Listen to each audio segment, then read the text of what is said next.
एक समय की बात है, राजस्थान के रहस्यमयी भूमि में सुनहरे बालू और प्राचीन परंपराओं के बीच बसा हुआ अमेर किला खड़ा था। इसकी भयानक दीवारें वीरता, रहस्य और अमर प्रेम की कहानियों की गूंज को अपनाती थीं। इस ऐतिहासिक अद्वितीयता के हृदय में एक नम्र कथाकार राजीव नामक आदमी बसा था। राजीव, जिसकी आंखों में चमक और दिल में कहानियों का संग्रह था, ने अपनी चमकीली कहानियों से स्थानीय लोगों को मोहित किया। एक शाम सूर्य के अंधकार में उसने गांव वालों को बोनफायर के चारों ओर इकट्ठा किया, समय को तारती कहानी से बाहर निकालने के लिए तैयार था। उसकी कहानी 17वीं सदी में महाराजा मान सिंह प्रथम के शासनकाल में खुलती थी।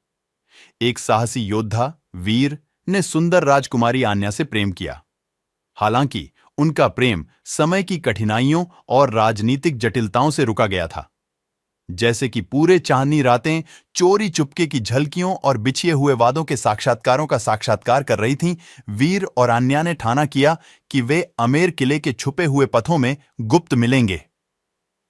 किले का भूल भुलैया सहज रूप से उनके निषिद्ध प्रेम के लिए एक गोपनीय पृष्ठभूमि प्रदान करता था। एक दर्दनाक रात, जब उन्होंने चोरी चुपके के क्षणों में मस्ती की, उनकी हंसी की गूंज सतर्क गार्ड्स के कानों तक पहुंच गई। गुप्त प्रेम का रहस्य प्रकट हो गया, जिससे किले पर एक अंधेरा पड़ गया। महाराजा मान सिंह प्रथम कर्तव्य और पितृभक्ति के बीच कटिबद्ध होकर एक कठोर सजा का आदेश दिया। वीर को निर्वासित किया गया और आन्या को अमेर किले की दीवारों के भीतर बंदिशों में बंद कर दिया गया, उसके प्रेम से हमेशा के लिए दूर।